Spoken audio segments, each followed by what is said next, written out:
este recorrido que hacemos junto a ellos, junto al movimiento Laudato Si y junto a Silvia Alonso, quien nos acompaña también cada lunes con programas, con propuestas especialmente preparadas. Por eso ya le damos la bienvenida a ella, quien es la coordinadora del movimiento Laudato Si en Argentina. Silvia, un gran regalo encontrarnos hoy una semana más. Una semana más. Buenos días a todos. Ya es una costumbre Mm. compartir muchos de los lunes con ustedes, aunque a veces están otros integrantes del equipo. Hoy vamos a tener el gusto de hablar mucho sobre derechos, sobre legislación, sobre con qué herramientas contamos, si las conocemos, si las usamos, si es fácil o no usarlas. Claro. Vamos a esperar de ellos. Por eso nos van a acompañar María Aguilar. María es de una organización que conoce mucho la ley Yolanda, que nos va a explicar qué es y qué tenemos que hacer para hacerla efectiva, para apropiarnos de esa ley. También va a estar con nosotros Andrés Napoli, que es un colaborador de los católicos desde hace años. Me acuerdo de él viniéndose hasta un lugar lejano de Tigre Mm. a dar una charla en una parroquia. Así que gracias, Andrés. Cada vez que le pedimos algo siempre está disponible.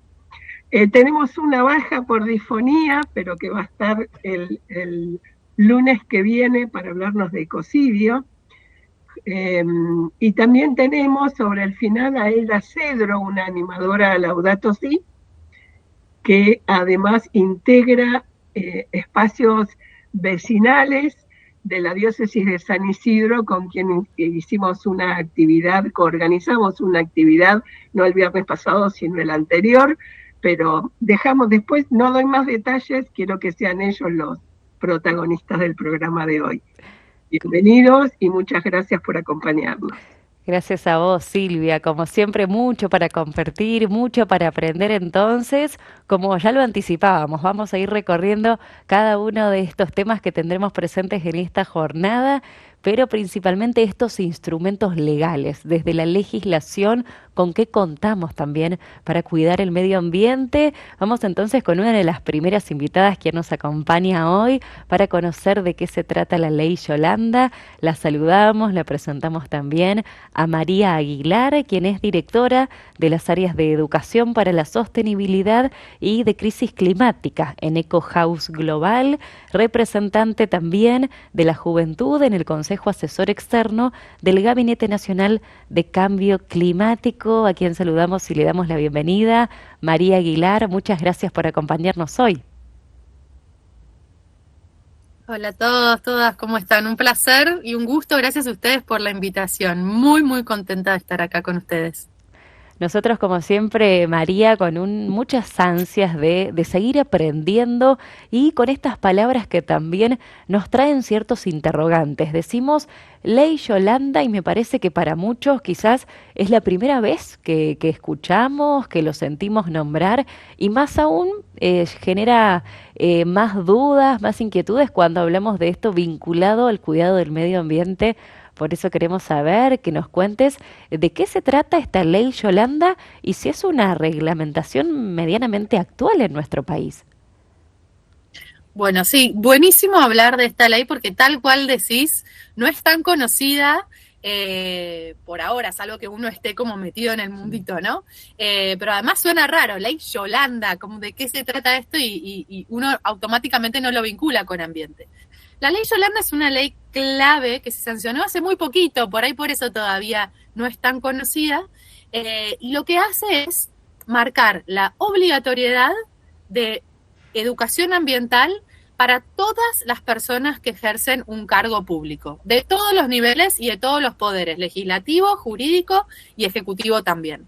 Entonces, ¿esto qué quiere decir? Que todas las personas, desde el presidente de la nación Mm. hasta el secretario mínimo que trabaja en un rol, todas las personas que tienen un cargo público tienen que capacitarse en cuestiones ambientales, por ley. Eh, Eso es lo que establece la ley y por eso es tan importante, es una herramienta fundamental para quienes todos los días empujamos la lucha por estos temas, ¿no? Bien, entonces ya nos empezamos a ubicar con esta información que nos brindás, una ley especialmente pensada para quienes ocupan estos lugares en los cargos públicos, para prepararse para conocer sobre temáticas ambientales y específicamente a qué nos referimos cuando se tienen que preparar, cuando se tienen que estudiar, qué es lo que se aborda desde esta ley, Yolanda. Bueno, esa fue la primera pregunta que todos nos hicimos, ¿no? Cuando hablamos de educación ambiental, y tan importante, porque estamos hablando de educación ambiental para tomadores de decisiones, es decir, para quienes van a hacer más leyes, para quienes van a diseñar programas y proyectos para territorios. Entonces ahí el contenido de estas capacitaciones se decidió con una consulta abierta y una consulta pública, es decir, que las organizaciones de sociedad civil, las universidades y toda persona podía dejar su opinión acerca de qué contenido tenía que brindarse en estas capacitaciones obligatorias. Finalmente, después de que se realice esa consulta, la capacitación quedó estructurada en 8 módulos, ¿no? Las personas que se capacitan tienen que hacer 8 módulos temáticos. 6 de esos módulos son temas comunes y obligatorios para todo el mundo, y los otros 2 módulos son temas optativos. Porque, por ejemplo, si yo trabajo en una provincia, por ahí las problemáticas sobre las que me quiero capacitar no son las mismas que otra provincia. Claro. Una entidad judicial no tiene las mismas problemáticas o necesita aprender las mismas cosas que el Poder Ejecutivo. Entonces hay 2 módulos que cada entidad que se capacita puede elegir sobre qué capacitarse. Pero los 6 obligatorios tienen que ver con un primer eje que se llama saber ambiental, que tiene que ver más con una mirada filosófica, por así decirlo, o de qué hablamos cuando hablamos de ambiente, cómo entendemos al ambiente, un poco desde el paradigma desde el cual hablamos. Después, el siguiente módulo tiene que ver con cambio climático, por supuesto, un tema fundamental.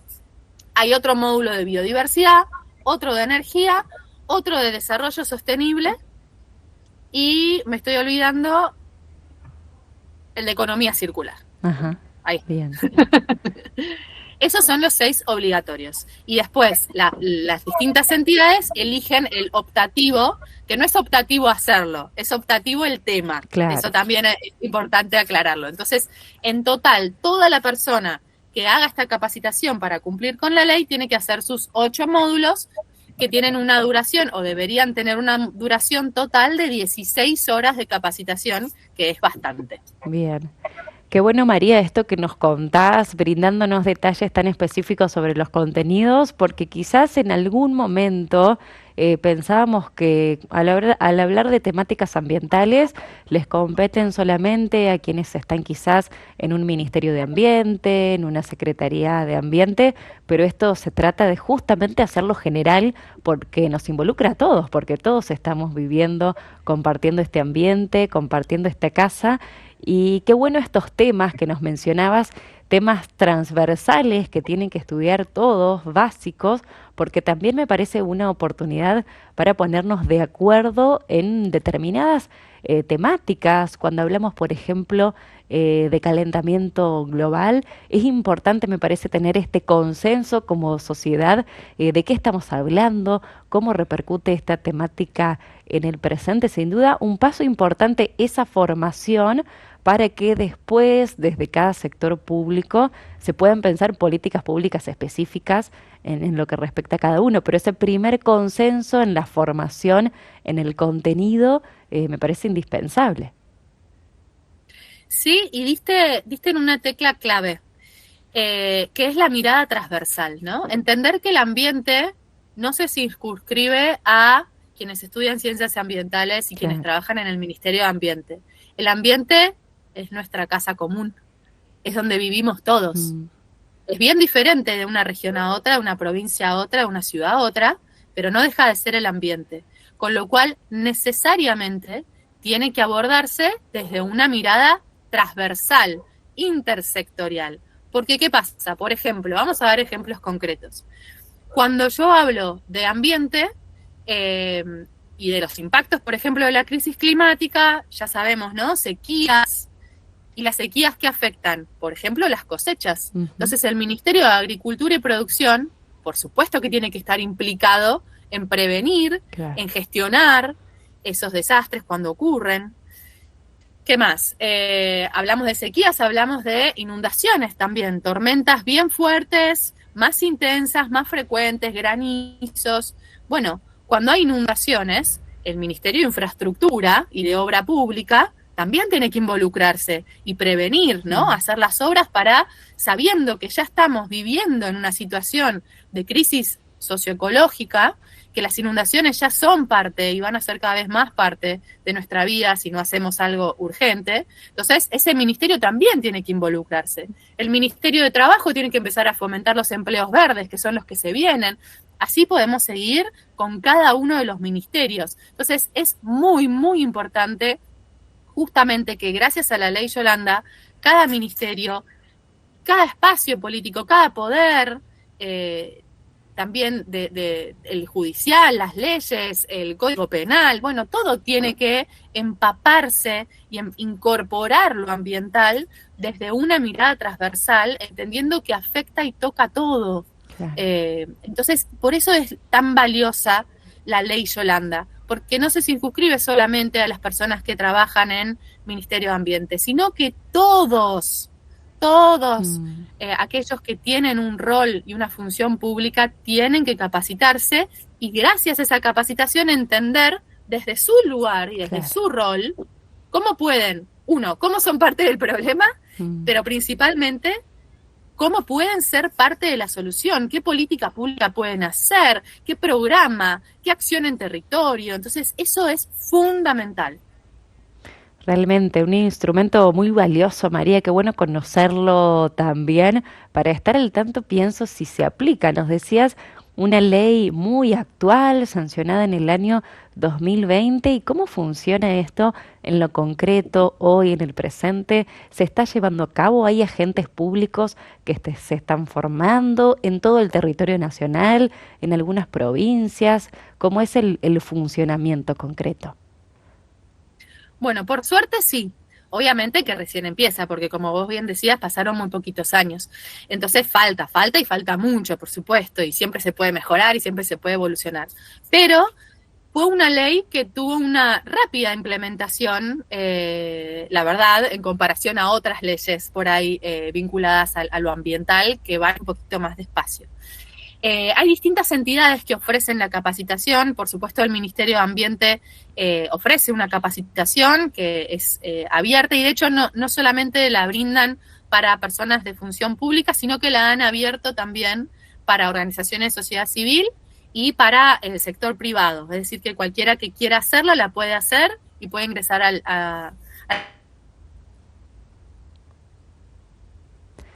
Allí perdimos un poco la señal, la conexión con María Aguilar. ¿Allí nos escuchás bien, María? Yo los escucho perfecto. Bien. ¿Quieren que apague la...? ¿Ahí va bien? Ahora te estamos escuchando bien, no hace falta que apagues la cámara. Tuvimos ahí una pequeña intervención, un pequeño corte, pero ya te recuperamos muy bien. Nos decías entonces, desde el Ministerio de Ambiente estaba esta formación disponible. Exactamente, pero que la ley también establece que no es solo el Ministerio de Ambiente que puede brindar las capacitaciones, sino que también organizaciones de sociedad civil, por supuesto con el aval del ministerio, ¿no? No cualquiera puede ponerse a enseñar y decir lo que quiere. Entonces hay organizaciones de sociedad civil, EcoHouse por ejemplo es una de ellas, que ofrecen esta capacitación también. Entonces también pueden hacerlo, las personas que quieran capacitarse, también pueden hacerlo a través de organizaciones de sociedad civil. Esto amplía también la posibilidad y el alcance, ¿no? de estas capacitaciones y de estas leyes, con lo cual favorece que la implementación vaya más rápido aún, que es súper importante. Bien, allí respondías uno de las preguntas, consultas que justamente llegaba nos acercaba por aquí Sandra desde González Catán preguntando esto, ¿qué pasa con el sector privado? Si queda fuera, si de alguna manera puede acceder. Allí nos lo respondían y también por aquí preguntan por el nombre de la ley. Decíamos que resulta muy llamativo este nombre, Ley Yolanda. ¿Hay algún motivo particular por qué lleva este nombre? ¿Por qué se la identifica así? Sí, sí, buenísimo. Gracias por esa pregunta porque se me había escapado algo Mm, fundamental. Se llama Yolanda en conmemoración a Yolanda Ortiz. Yolanda Ortiz fue una mujer muy importante para la historia de política ambiental en nuestro país. Fue la secretaria de Recursos Naturales en 1980, no me acuerdo del año específico, pero en ese periodo, y fue la primera mujer en Latinoamérica en ejercer semejante cargo, claro. ¿no? Estar a cargo de una Secretaría de Recursos Naturales.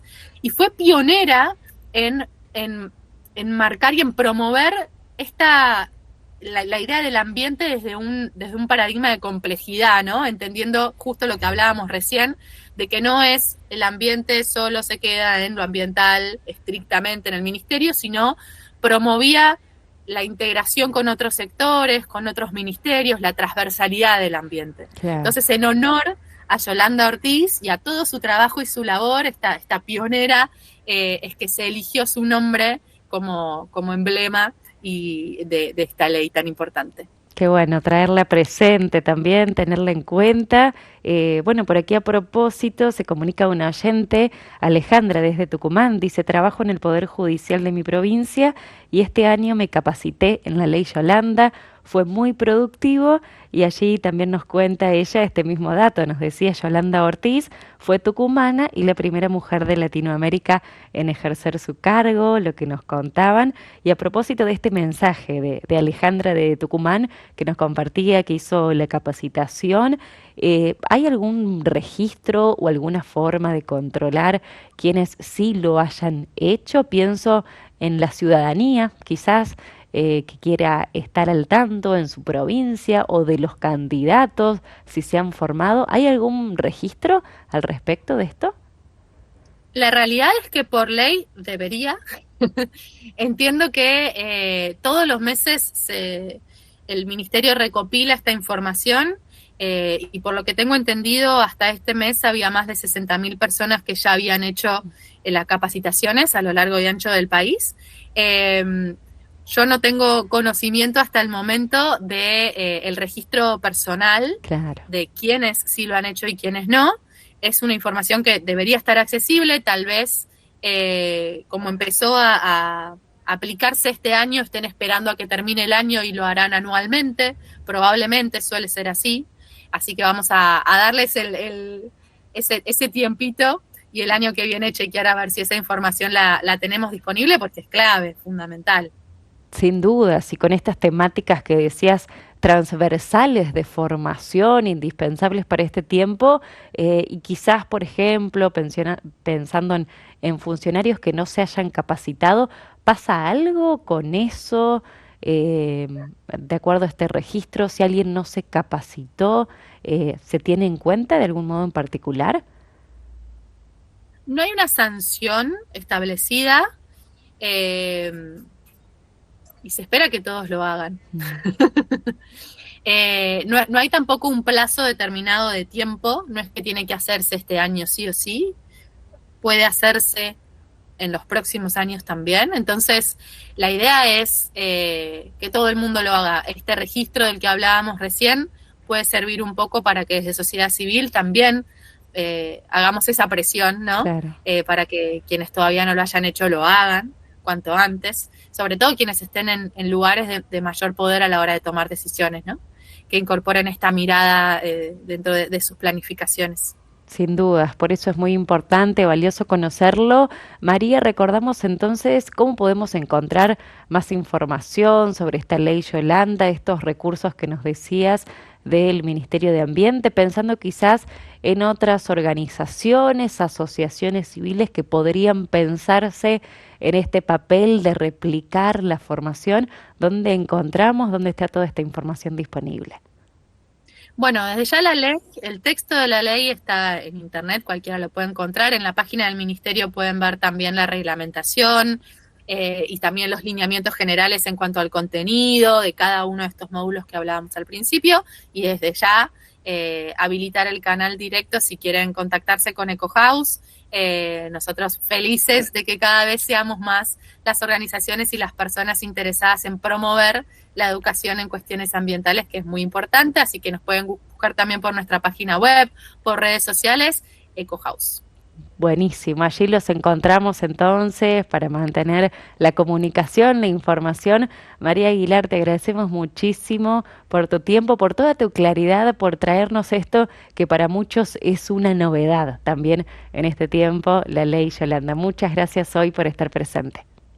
Gracias a ustedes por el espacio y por traer este tema sobre la mesa. Un abrazo grande. Así iniciamos entonces la primera parte de este camino del encuentro de hoy junto al equipo del movimiento del Laudato Si, que nos trae para muchos de nosotros estas novedades, distintas reglamentaciones, legislaciones que promueven también el cuidado del medio ambiente, de nuestra casa común, pero queda mucho más para compartir. Por eso vamos a hacer ahora un alto en el camino para que la música nos acompañe en este recorrido y para invitarte a vos también que estás del otro lado a que seas parte de esta conversación al 3518-171-593 te podés comunicar.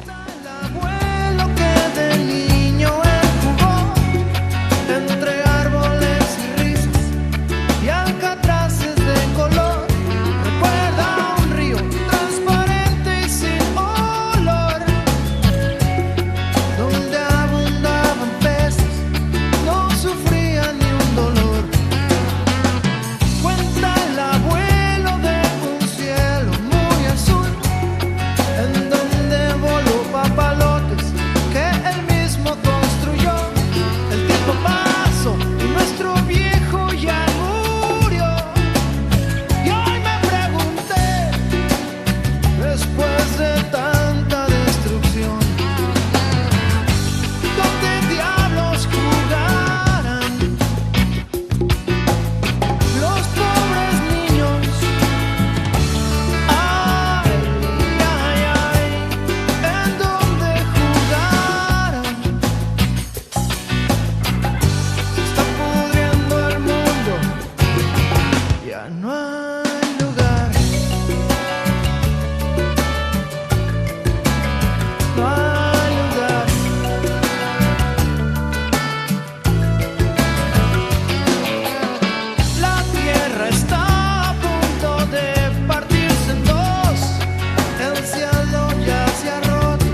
13 horas 31 minutos en toda la Argentina. Estamos compartiendo este espacio de cuidado de nuestra casa común con las propuestas que nos acerca el equipo del movimiento Laudato Si.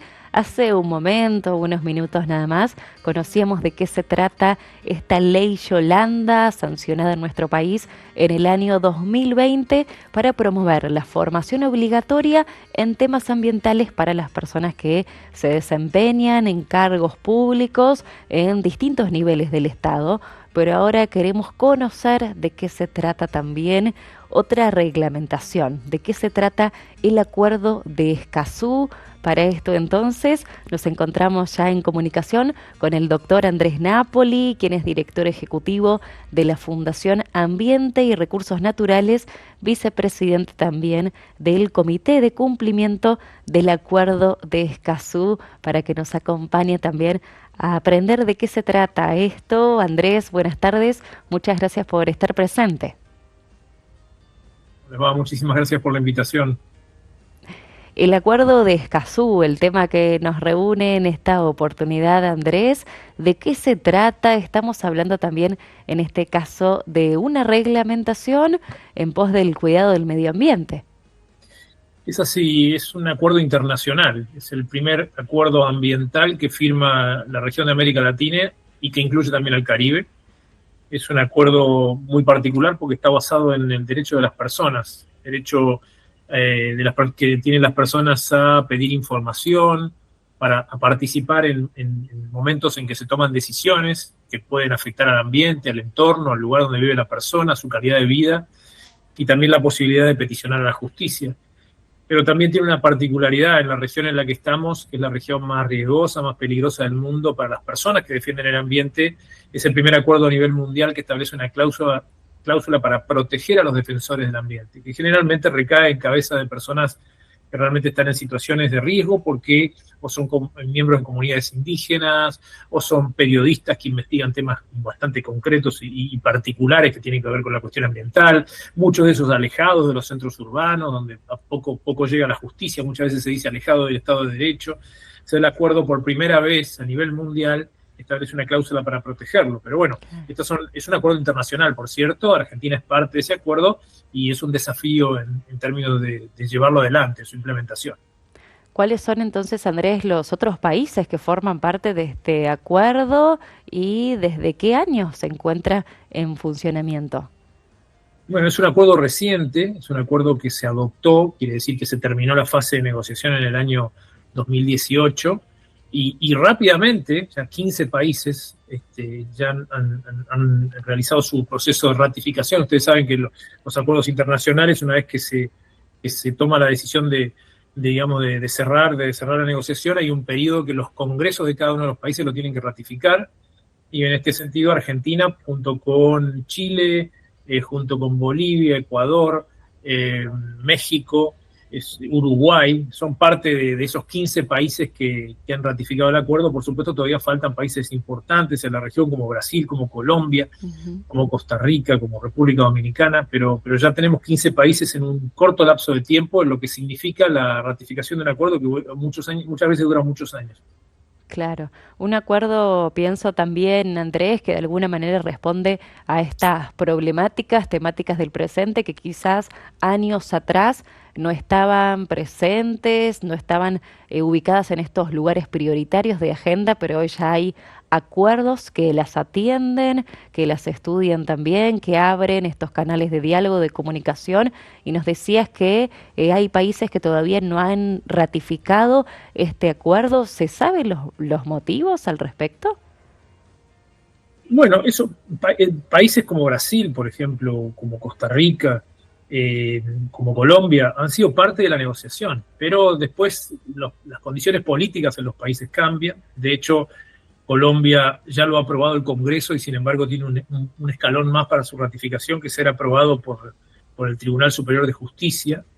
Y en el Tribunal Superior de Justicia, bueno, se han planteado dudas respecto de la ratificación, por lo cual se está esperando. Brasil pasa lo mismo, es decir, el gobierno ha manifestado su su voluntad de aprobar el acuerdo, sin embargo el Congreso está, digamos, muy fragmentado en términos de decisiones políticas, no lo ha adoptado. Pero bueno, eso son circunstancias. Lo mismo pasó en Chile. Chile lideró todo el proceso del acuerdo de Escazú, pero el gobierno de Piñera lo dejó de lado y sin embargo cuando llegó Boric se aprobó. Se dependerá del momento de cada uno de los países. Así que esos son como circunstancias Claro. que yo creo que hay que irlas trabajando para que cada vez más países puedan estar dentro del acuerdo y pueda ser un acuerdo de 33 países que son los que integran la región de América Latina y el Caribe y no solo de 15 como es hoy. Ujú. Argentina entonces ya es parte, ya es miembro de este acuerdo de Escazú.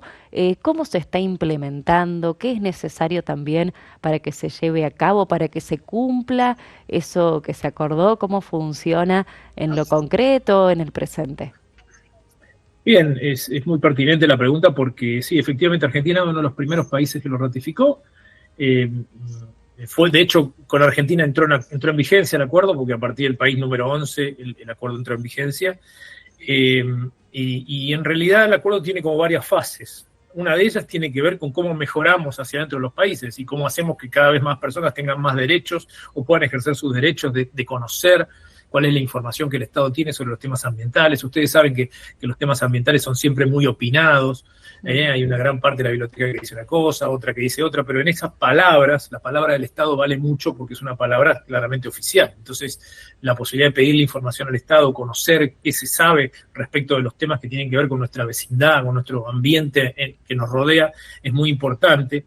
Y en ese sentido, esa es una de las fases, pero requiere de un punto de partida. Argentina yo creo que tiene una buena línea de base, un buen punto de partida, porque tiene una normativa, por lo menos bastante acorde con el acuerdo de Escazú, en términos de información, un poco menos en participación, tiene buenos fallos judiciales, pero el problema de la Argentina, como en muchos otros casos, no tiene que ver con las leyes y con sus instituciones, sino con cómo las cumple o cómo no las cumple. Claro. Y ahí está el gran déficit, la gran brecha, es la falta de cumplimiento. Por eso el país también tiene un elevado nivel de conflictividad social y ambiental, o socioambiental, como se llama, y este acuerdo está llamado un poco a tratar de disminuir esa conflictividad en la medida que dé caminos de búsqueda de alternativas, que le permita al Estado mejorar en la implementación, que le permita al Estado establecer, digamos, pautas para mejorar esos procesos y esas instituciones. Así que me parece que ese es el punto de partida. Argentina ya ha presentado su plan de implementación, es un plan muy inicial, pero que por lo menos ya está enunciado y es un camino a recorrer. Ahora siempre decimos, la gran pregunta se da en cada uno de los casos. Esos casos tienen que ver con cómo respondemos ante cada circunstancia, porque sé qué pasa en una audiencia pública determinada, Claro. cómo informamos a la población, cómo protegemos a nuestros defensores. Ahí están todas las preguntas que hay que ir dándole respuesta. Qué importante esto que nos decías, Andrés, porque, bueno, muchas noticias que nos encontramos a diario, nos encontramos con esto, con manifestaciones, por ejemplo, por el cuidado del medio ambiente, distintas voces que se hacen presentes. En muchos casos se termina derivando lamentablemente en un conflicto y una de las partes, entonces nos decías, de este acuerdo es justamente promover el cuidado de las personas, validar este derecho que tienen a manifestarse en pos del cuidado del medio ambiente. Y pienso, por ejemplo, muchas veces se atribuye a ciertos sectores de la población que no pueden reclamar si una problemática ambiental no los afecta a ellos de manera directa, si no afecta a terceros. ¿Esto es así? ¿El acuerdo, por ejemplo, puede ser invocado cuando hay personas que reclaman por temáticas ambientales que quizás no las afectan a ellos directamente, pero sí a otras generaciones, a otras poblaciones? Sí, también es uno de los temas que siempre aparecen en el debate, ¿no es cierto? ¿Quiénes son las personas que pueden reclamar la protección del ambiente? Y bueno, ahí la primera respuesta la vamos a encontrar en nuestro régimen legal, en la Constitución. La Constitución nos habla del derecho a gozar de un ambiente sano como un derecho de naturaleza colectiva. Eso no es individual, no es de cada persona. Es decir, nadie puede arrogarse la titularidad del derecho a gozar de un ambiente sano, sino que es del conjunto. Así que ese es un primer punto. La puede reclamar la persona aunque no esté afectada. Y también la pueden reclamar, digamos, aquellas personas que lo representan, por ejemplo, el defensor del pueblo, por ejemplo, algo que ustedes seguramente también han tratado mucho en estos casos, que tiene que ver con los fiscales, con las personas que defienden los derechos de naturaleza colectiva en general y los derechos de naturaleza individual también. Vale decir que yo no plantearía como que es un problema quien puede reclamar, sino que yo diría que el principal problema está en qué solución nos brindan cuando reclamamos. Es decir, si existe realmente una respuesta por parte de los tribunales, y ahí permitime unirlo con lo que hablaban anteriormente, con la ley Yolanda, porque también es necesario que los temas ambientales se conozcan, y que los conozcan aquellos que toman decisiones. Porque siempre en los debates escuchamos que lo único y trascendente y exactamente lo único que interesa son los resultados económicos de nuestras acciones. Y es cierto que la Argentina está en una crisis muy profunda, pero no es lo único, porque en definitiva podemos resolver los temas económicos, pero si no le brindamos un mejor hábitat a la población, no le damos mejores condiciones de vida, no le permitimos educarse y tener buenas condiciones y buenas posibilidades para el futuro, por más que solucionemos los problemas económicos, vamos a estar empantanados en el mismo lugar. De eso mucho, yo creo que ya ustedes lo conocen, habla mucho la encíclica Laudato Si, exactamente de cómo integramos a la persona en relación a su entorno y a mejorar sus condiciones, sus valores, su calidad de vida. Entonces, de esto un poco se tratan todos estos procesos. No está en quién reclama, sino en qué respuesta nos dan, y hay mucho para trabajar. Primero desde la educación, desde la conciencia, pero también de buscar buenas respuestas, porque los funcionarios públicos no pueden dar cualquier respuesta, tienen que dar la que esté adecuada y la que mejore, nos dé soluciones. Claro. Y un dato no menor, Andrés, lo que nos decías en el inicio, al explicar de qué se trataba este acuerdo, es el acceso a la información, ese bien básico que también todos los ciudadanos debemos tener, información en este caso en materia ambiental. Y pienso, por ejemplo, cuando en distintos países, en nuestro país también, si se firman distintos acuerdos en pos de la explotación de determinados territorios en materia ambiental, a través de este acuerdo de Escazú, por ejemplo, ¿se puede acceder a esa documentación, a encontrar información más detallada, a conocer qué es lo que se ha firmado, por ejemplo? Sí, efectivamente. El Acuerdo de Escazú es complementario de toda la legislación de los países. En algunos países, digamos, claramente obra como legislación, porque nosotros, si bien la Argentina tiene todas estas normas, las tiene, tanto a nivel nacional como provincial, como les decía, el problema es cómo se cumplen, pero hay otros países que ni siquiera tienen leyes de este tipo. O sea, hay países que no tienen leyes de acceso a información pública, nadie puede pedirlo. Pienso en países, por ejemplo, del Caribe, ¿no? Los países anglosajones del Caribe no tienen normativa. Entonces, el acuerdo viene a obrar como un sustituto de esa normativa, y en verdad cuando pensamos en nuestro país, tenemos que pensar en el acuerdo como una norma complementaria, es decir, yo tengo que mirar qué dice mi ley y qué dice el acuerdo, una vez que sabemos qué dice la norma, y veamos qué dice el acuerdo de Escazú siempre está un poco más arriba en los estándares, tiene mayor calidad, tiene un grado de profundidad mayor, y lo hacen, yo diría, en gradientes. En acceso a la información tiene un gradiente bajo, porque la mayor parte de los países tienen legislación, pero en participación ya se levanta mucho, en acceso a la justicia, ni que hablar, y por supuesto la cláusula de protección a los defensores es única, está en el acuerdo y no está en las leyes de los países. Así que yo diría que también, volviendo a la ley Yolanda, cuando estudiemos temas ambientales, normas ambientales, también empecemos a estudiar el Acuerdo de Escazú, que nos va a brindar respuesta, y le va a brindar respuesta a la gente que quiere reclamar estas cosas, ¿no? Que necesita información, que necesita participar, que necesita pronunciarse, y respuesta del Estado. Es un buen desafío conocer el Acuerdo de Escazú.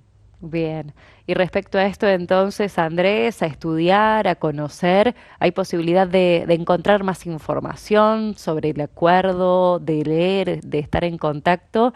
¿Tenés algún sitio quizás para recomendarnos donde profundizar también en este tema? Claramente, el Acuerdo de Escazú tiene una secretaría técnica, que es la Comisión Económica para América Latina, la CEPAL. Entonces ustedes buscando en redes CEPAL, la palabra CEPAL y la palabra Escazú, van a encontrar toda la documentación, los antecedentes de toda la negociación, todo lo que sucede allí. Y también, por supuesto, pueden consultar a la red de Laudato Si, que tiene mucha información, y a nuestra organización también, Fundación Ambiente y Recursos Naturales, FARN, en las redes, ahí también tienen información, y por supuesto nuestras vías de contacto siempre a disposición. para seguir profundizando. Entonces, desde aquí, más que agradecidos a Andrés Napoli por tu presencia, por esclarecernos también de qué se trata y por traernos para nosotros, como decimos nuevamente, esta novedad de qué se trata el acuerdo de Escazú. Muchas gracias, Andrés, por tu tiempo. Muchísimas gracias y un gran abrazo a nuestra amiga Silvia Alonso. A ella le damos la palabra también en este momento de encuentro, porque sabemos que trae para compartirnos, como siempre, algunas repercusiones de las distintas actividades que comparten desde el movimiento Laudato Si. Silvia, nos encontramos nuevamente con todo lo que nos han dejado también estos invitados, realmente muchos para seguir aprendiendo, mucho para seguir profundizando. Así es. Como siempre decimos cuando hablamos de conversión ecológica, de ecología integral, o sea, de conversión ecológica integral, sabemos cuándo empezamos cada uno de nosotros, tenemos un recuerdo de algo que nos hizo algún clic, pero lo que nos pasa es que nunca terminamos, tenemos que seguir aprendiendo y de estas leyes nos tenemos que apropiar y del ambiente, que es un tema muy complejo, tenemos que saber más. Y después empezar a relacionar esa cuestión con nuestro hábitat, con el ambiente que nos rodea, con nuestra casa, con nuestro barrio, con nuestra comunidad. Y algo así es lo que hicimos con Elda Cedro, la animadora Laudato Si de mi diócesis, la diócesis de San Isidro, con quien nos conocemos de hace muchos años, pero como animadora no nos habíamos encontrado hasta hace poco.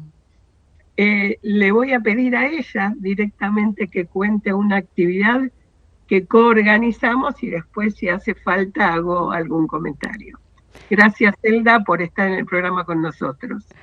La saludamos entonces a Elda Cedro, quien es médica, animadora Laudato Si e integrante de una de las instituciones ambientales, organizadora de esta actividad que nos comentaba Silvia Alonso, el Cine Debate La Carta. Elda, muchas gracias por estar presente hoy. Bueno, buenos días a todos.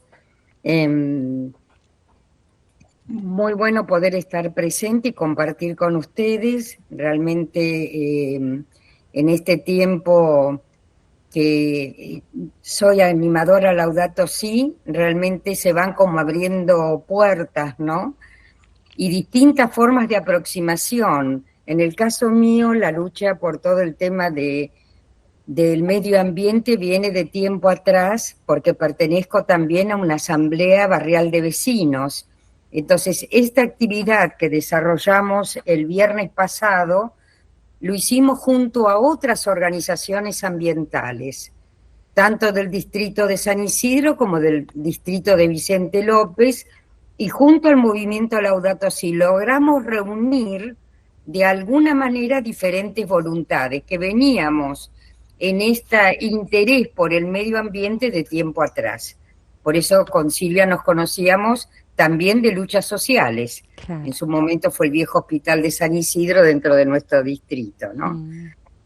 Esa fue una de las características de esta reunión, que se llamó Cine para Pensar y Actuar. Y la idea es, a través de la carta, llevar esta carta escrita por el Papa Francisco para el cuidado de la casa común a todos los habitantes del planeta, en el caso nuestro, a los de nuestros distritos, de forma tal de ir sumando como voluntades y formas de poder ir interactuando.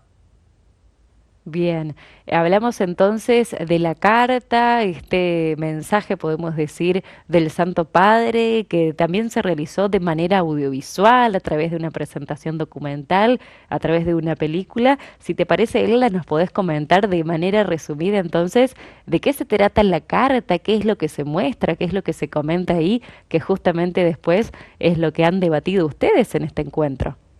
Claro, bueno, la carta es una convocatoria que hace el Papa Francisco a distintas personas que representan como los problemas o los conflictos más importantes que tenemos en este momento en el mundo. La situación de las personas más vulnerables, los más pobres, y se convoca a un ciudadano de Senegal, que representa a los jóvenes, a todos los que van a seguir teniendo que vivir, habitar este planeta, el planeta que les estamos dejando en malas condiciones y que tenemos que ir mejorando, por eso la preocupación por los jóvenes.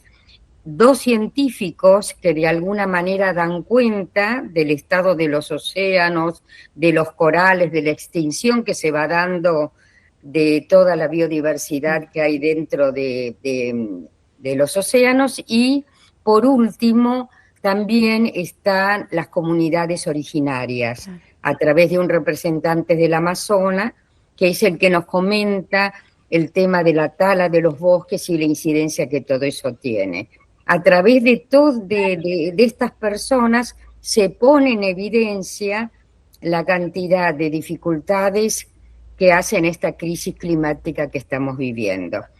Se los convoca al Vaticano como una manera de aunar, y se ve claramente ahí en la película, de aunar voluntades e ir sumando esfuerzos como para ver de qué manera enfrentar esta situación. Una forma totalmente novedosa, tal vez una de las cosas que menciona el Papa, que a mí me llamó la atención y creo que a muchos, es esta como enfermedad que tenemos de naturalizar situaciones increíbles como la inmigración que se hace, los que tienen que emigrar de países donde hay inundaciones o a través de barcazas, se inundan, mueren, y vamos tomando como con naturalidad este corrimiento, esta evacuación de ciudades como algo que sucede y no como una preocupación que humanamente nos tiene que convocar a todos. Claro. Una película documental que como siempre recomendamos desde aquí, que está disponible entonces, La Carta o The Letter en su versión en inglés también, disponible por ejemplo en YouTube para que quienes quieran la puedan buscar también. Y en este espacio, Elda, que nos comentabas que compartieron allí en San Isidro, en Buenos Aires, este cine para pensar y actuar, ¿qué fue lo que pudieron recoger entonces también en este marco del debate después de compartir la película? Bueno, lo primero que se hizo fue proponerles, después de la terminación de la película, y distintas personas fueron expresando el impacto que la misma produce, digamos, ¿no? Y posteriormente pensar en qué aristas dentro de nuestros distritos podíamos pensar en modificar para ir de alguna manera pensando cómo nosotros podemos colaborar en esta crisis climática. Y bueno, y surgieron muchos temas. La verdad que el grupo de gente que concurrió fue amplio, cerca de 70 personas, lo cual nos llamó la atención, ¿no? Como que es un tema que realmente va calando hondo, se va como construyendo esta conciencia ambiental, cada vez con más profundidad. Pienso que años atrás difícilmente nos hubiéramos convocado por un tema así, y surgieron muchas aristas, desde el cuidado de los espacios verdes, de las ciudades, tema desde residuos, huertas, legislación, bueno, cantidad de temas que fue aportando la ciudadanía como posibles caminos para ir mejorando nuestra forma de vivir. Sin dudas, ahí están los frutos más importantes también del encuentro, ese poder compartir, enriquecerse, recuperar la voz de cada uno de los sectores de la población, como nos contabas, Elda, que se reunieron allí en San Isidro. Te agradecemos mucho por compartirlo hoy acá, porque decimos que estas iniciativas siempre se pueden replicar en otras localidades, en otras comunidades. Quizás no necesitamos tantos recursos, solo organizarnos, ponernos manos a la obra y confiar que después irán apareciendo los frutos. Así que muchas gracias por compartirnos hoy los ecos de lo vivido. Bueno, gracias a ustedes realmente, y muy contenta con todo esto que se va dando. Estamos dando pasos cada vez más firmes, ¿no? Creo que esta película realmente, y la encíclica en sí, nos ha ayudado mucho, ¿no? Así es, mucho, mucho para seguir trabajando, para seguir compartiendo. Te agradecemos a vos, Zelda, y agradecemos también, como siempre, a Silvia Alonso que nos acompañe en el camino. Silvia, te damos espacio si querés compartir algo más. Siempre nos dejás algún mensaje final en la finalización, en la conclusión del ciclo. Por eso te damos la palabra a vos también, Silvia. Muchas gracias. Para mí es siempre un aprendizaje compartir este programa porque aprendo de los expositores, necesitamos eso, aprender permanentemente. Y la película La Carta es de alguna manera un recurso educativo. Es un recurso que está disponible en Internet y si bien el sitio está en inglés, el título del sitio, deletterfilm.org, de letter, recuerden, con doble T, Sí. Porque está en inglés, pero después la carta está, la película está doblada al español y subtitulada al español. Y si ustedes registran el evento, tienen todos los recursos disponibles, desde formatos de flyer, cartas de invitación.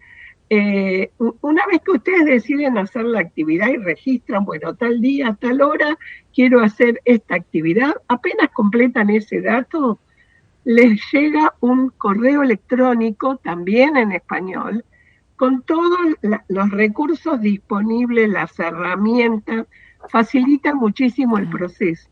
Y además, si tuvieran alguna dificultad, siempre recuerden que pueden conectarse con nosotros en todas nuestras redes, ponen @Vive Laudato Si Argentina y les va a aparecer Facebook, Twitter, etc.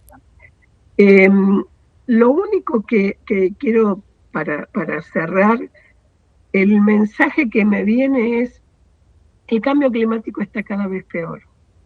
Es un tema que tenemos que atacar, que tenemos que resolver. La película La Carta, como digo, yo desde el principio dije, para mí es La Carta parte 1. Claro. De hecho, ahora tenemos Laudate Deum, que algunos le dicen la parte 2 de Laudato Si, la exhortación apostólica, que se centra fundamentalmente en dos temas: en el cambio climático y en el paradigma tecnocrático, pero que retoma de Laudato Si las tres cosas, bueno, tres temas diría: el cambio climático, el paradigma tecnocrático y la debilidad de la política. Andrés Napoli dijo algo muy importante, que es: hablamos solo de economía, como si el ambiente no estuviera relacionado con la economía. Claro. Y ya hay enorme cantidad de estudios hechos, de hecho, valga la redundancia, por organismos internacionales de investigación, de bancos, de seguros, etcétera, donde calculan cómo va a ir decreciendo el crecimiento económico en función de la degradación ambiental. Así que tomémonos como algo personal. Lamentablemente, lo que a nosotros, los ciudadanos, no nos importe, menos les va a importar a quienes nos gobiernen.